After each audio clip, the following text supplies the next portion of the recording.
I think we checked off a lot of the boxes that you would look to check off to say, was this a successful retest? You never know except in retrospect. So I think the way I would put it, it was a plausible short-term low for the market, right? You did have that big reversal. The market bent but didn't break. If you look at the chart of the S&P year-to-date, you didn't quite get down to that year-to-date break-even level, which I think was one area that was being defended. So, yes, it looks as if but see, look at February and March, though, because we thought that first low in February was climactic, right? So you just kind of never know whether the rallies are going to be sustained after you finally do get a bounce. So the worst hit groups were the ones that bounced yesterday. So that just implies that selling is sort of drying up where it was most heavy. So home builders, auto stocks, heavily shorted stocks, they all bounced pretty good yesterday. Some of the less well-positioned retailers.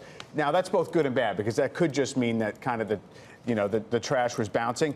I still think that, the bulls have a lot to prove at this point, because all the rallies have been weak. Over the course of the day, from open to close, the market has been down an unusually large percentage of time. It just feels as if there's a heaviness to the market. So I do think it was a good enough low for now. Market's oversold. It better respond to those oversold levels. The number of new lows that were set yesterday. I saw another statistic, and I forget the exact numbers, but the number of stocks that are already in correction territory, and then the number, it was something like 30 or 35% that are in bear market territory of the S&P 500. There's a lot of damage that was done underneath the surface of the indexes before we got to this point where the S&P is down, 6 to 7% from its high. So yeah, all that shows you that this process has been going on a little while. Now, the number of new lows yesterday was, I think, a little bit less than it was on October 11th, which was the prior time we were down. That's actually good. That's what you want to see on a retest, is less intense selling. You didn't see the volatility index also get up even to 25, which was